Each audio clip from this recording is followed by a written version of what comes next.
যে 24 ঘন্টার আলটিমেটামে আজ দুপুর 12টার মধ্যে আমরা দাবি করেছিলাম যেন আমাদের স্বাস্থ্য উপদেষ্টা ম্যাম এবং তার প্রতিনিধি সহ ঢাকা মেডিকেল কলেজে তারা সরেজমিনে পরিদর্শন করেন এবং ভগ্নদশা দেখে আসেন, তারপর আমাদের সাথে বৈঠক হন।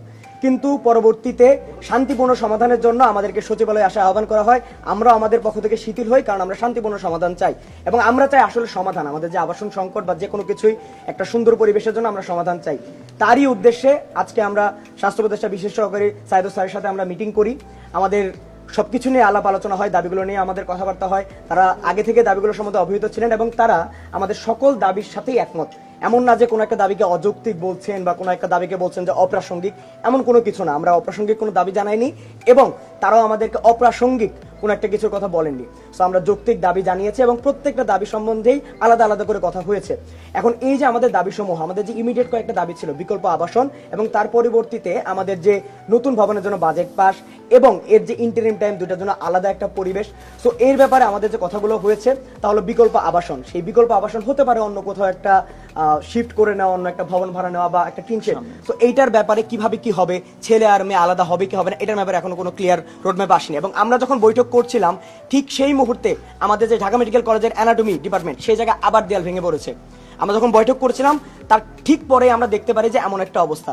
সো আমরা যে সেই জায়গায় ক্লাসে ফিরবো, সেই জায়গায় এখনো সেরকম পরিবেশ তৈরি হয়নি এবং অ্যানাটমি ডিপার্টমেন্ট শিফট করে কোথায় নেওয়া হবে এটার ব্যাপারে এখনো কোনো ক্লিয়ার ইনস্ট্রাকশন আসেনি। সো আমরা সেটার জন্য অপেক্ষা করছি এবং বাজেট সম্পর্কে সহ এবং বিকল্প আবাসন সম্পর্কে এখনো কিছু বিষয় সম্বন্ধে আমাদের একটু অপেক্ষা করতে বলেছেন, যেটার ব্যাপারে আমাদেরকে বলেছেন যে পরে জানানো হবে। সো আমরা সবকিছুর জন্য অপেক্ষা করছি এবং তাদের সাথে যে বৈঠক সেটা আমরা বলবো যে ফলপ্রসূ, কারণ আমাদের যে দাবিগুলো জানানো ছিল একটা বিস্তারিত আলাপের কথা ছিল, সবকিছুই বিস্তারিত আলাপ আলোচনা হয়েছে এবং তিনিও মনোযোগ দিয়ে শুনেছেন সবকিছুর কিভাবে আমাদের সমাধান হতে পারে, আমাদের থেকেও সাজেশন চেয়েছেন।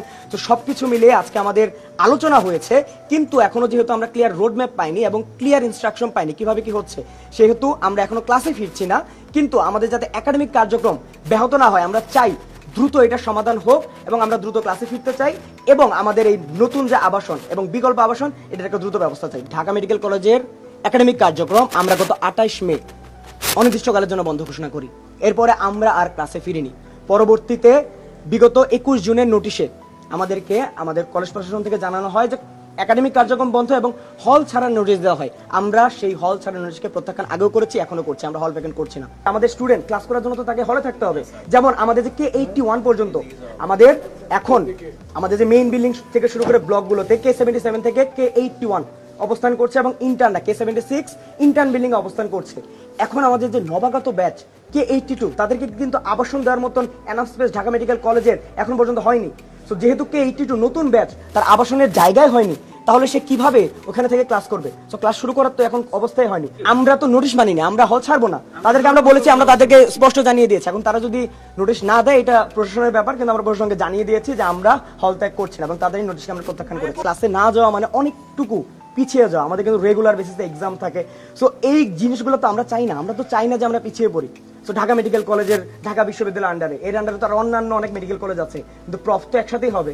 সো এই যে প্রফেশনাল এক্সাম, সেখানে যেন আমরা পিছিয়ে না যাই, এর জন্য তো আমরা দ্রুত দাবিটা আদায় করতে চাচ্ছি এবং একটা ক্লিয়ার রোডম্যাপ চাচ্ছি এবং বিকল্প আবাসন এবং এই রোডম্যাপ সম্বন্ধে, এই নতুন ভবনের সম্বন্ধে ক্লিয়ার রোডম্যাপ আসলে আমরা ইনশাল্লাহ ক্লাসে ফিরে যাবো এবং আমাদের আন্দোলন মানে শেষ হবে। কিন্তু এখন যেহেতু আমরা ক্লিয়ার রোডম্যাপ পাইনি এবং আজকেও একটি দুর্ঘটনা ঘটেছে, সো এমত অবস্থায় আমরা আন্দোলন থামাচ্ছি না।